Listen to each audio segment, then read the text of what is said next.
চলে যাচ্ছে হলুদ হলুদ হয়ে গেছে। ভালো করে ম্যারিনেট করে নেব।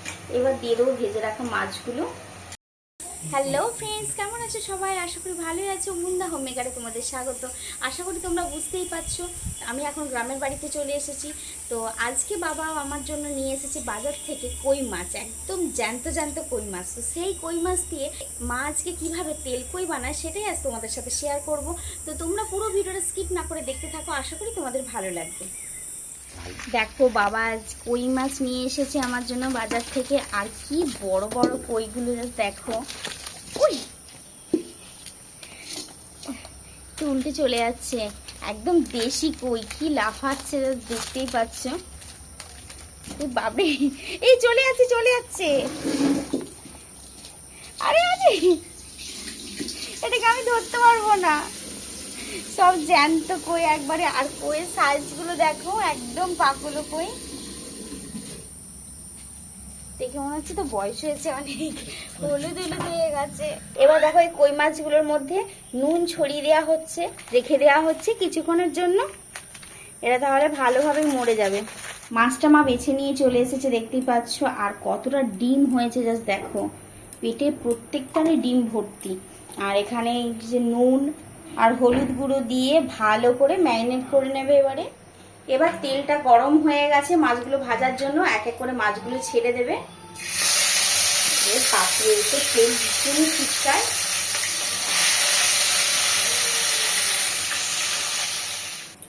এবার কড়ার মধ্যে তেলটা দিয়ে, তেলটা গরম হয়ে যাওয়ার পর দিয়ে দেবো পেঁয়াজ কুচি। পেঁয়াজটা ভাজা ভাজা হয়ে যাওয়ার পর দিয়ে দেবো টমেটো কুচি। এইবার দিয়ে দেবো আগে থেকে রসুন আর পেঁয়াজ বাটা। এবার দিয়ে দেবো চেরা একটা কাঁচা লঙ্কা। কালারটা একটু ভালো আসার জন্য চিনিটা দিয়ে দিলাম, আর টেস্টটা তাতে একটু বেশি বেড়ে যায়। স্বাদ অনুসারে নুন, হলুদ গুঁড়ো, লঙ্কা গুঁড়ো। এবার মিক্সি ধোয়া একটু অল্প একটু জলটাও দিয়ে দিলাম। এবার ভালোভাবে মশলাটাকে কষে নেব। মশলাটা ভালো করে কষা হয়ে গেছে। এইবার পরিমাণ মতো দিয়ে দেবো জল। জলটা দিয়ে কিছুক্ষণ ফুটতে দেব। এবার কিছুক্ষণ ফুটে গেছে ঝোলটা। এবার দিয়ে দেবো ভেজে রাখা মাছগুলো।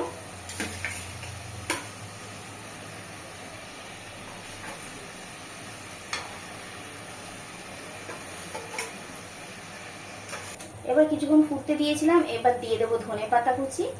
ধনে পাতাগুলোকে ছড়িয়ে দেব। এবার কিছুক্ষণ ফুটতে দেবো ধনে পাতাটা দেওয়ার হয়ে যাওয়ার পরে, যাতে ধনে পাতার কাঁচা গন্ধটা চলে যায়। তো আমাদের থকথকে তেলকই একদম কমপ্লিট হয়ে গেছে। দেখতেই পেয়েছো নিশ্চয়ই কালারটা কি ভালো লাগছে দেখতে। আর তেলকই মানেই তো একটু তেল বেশি দিয়ে করতে হবে। দেখো ফাইনালি আমি খেতে বসে গেছি আজকে। আর মা এখানে দেখো কি কি দিয়েছে, বড়ি ভাজা, আলু ভাজা, পটল ভাজা, ভাত, লেবু, আর এদিকে রয়েছে মুগ ডাল। এই যে মুগ ডাল, আর এখানে রয়েছে এই যে তেলকই। জাস্ট কালারটা দেখো। আর এইখানে তেলটার জন্য দেখতে এত সুন্দর লাগছে। তো জানি না খেতে কীরকম লাগবে, বুঝতেই পারছো খেতে নিশ্চয়ই ভালোই লাগবে। তো আমি প্রথমেই এই তেলকুইটা দিয়ে খেয়ে দেখবো আজকে।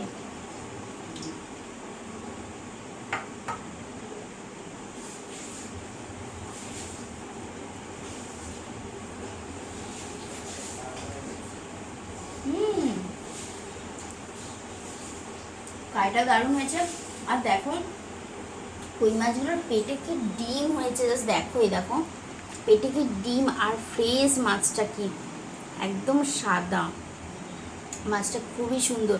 আর ডিমটা তো বেশ অনেকটাই, দেখো ডিমটা ভেঙে যাচ্ছে, অনেকটা ডিম। আর এরকম এই বর্ষাকালেই না মাছের ডিম হয়, খেতে খুবই ভালো লাগে।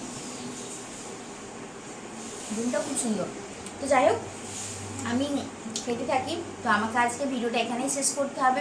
যদি আজকে ভিডিওটা ভালো লাগে তাহলে অতি অবশ্যই একটা লাইক আর কমেন্ট করে জানিও ভিডিওটা কেমন লাগলো। আর তোমরা যারা ইনস্টাগ্রাম থেকে দেখছো তারা প্লিজ পেজটাকে ফলো করে পাশে থেকো। তো আরও নতুন নতুন ভিডিও দেখতে গেলে মুন্দা হোম মেকার চ্যানেলটা সাবস্ক্রাইব করে দিও। তো আজকের মতো টাটা।